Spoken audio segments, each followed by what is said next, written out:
MSNBC's Nicolle Wallace said it's beyond question that President Donald Trump's family members and campaign officials tried to collude with Russia.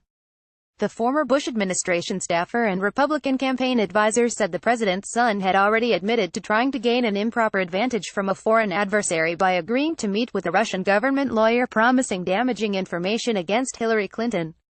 "I have never, ever been in receipt from anything from Russians," Wallace said on Morning Joe. "Russia is an American adversary, and it's an extreme and black and white example of the kind of information that you would never touch."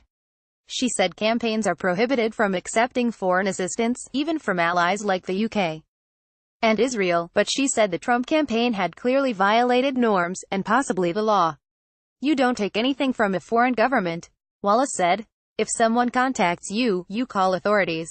This idea that everyone does it might be why Rudy Giuliani never got very far, with all due respect, in the campaigns he waged. It is not standard operating procedure, not just on presidential campaigns, but on any campaign." Jim Vandehei, the co-founder and CEO of Axios, said Donald Trump Jr. had shown intent to collude in his response to an email offering the campaign meeting with a Russian attorney.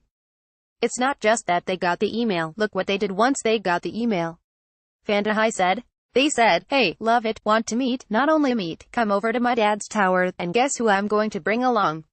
The entire leadership of the campaign, so we can have a conversation about it. And then afterwards, maybe we'll have the president go on Air Force One and have to come up with a cover story to be able to talk about it." That freaked out the rest of the staff.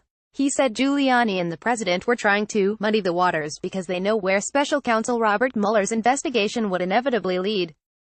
It's going to end up in a massive showdown where they need to discredit everything that Mueller does. Vandehei said, "I think they've been fairly effective at that. If you look at how Republicans view this and how many Republicans stand behind him, at the end of the day, this is all going to be about."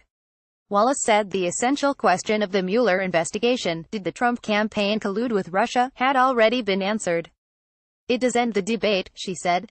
"You used the term yesterday, collusion curious. It does end the debate about whether or not they tried to collude. They tried, it's over. There's no more secrets, the whodunit is over. They tried to collude with Russia. Whether or not they succeeded, I imagine that's the open question. Whether or not they knew what they were doing, I'm willing to accept that's an open question. But did they attempt to collude with Russia? Clearly.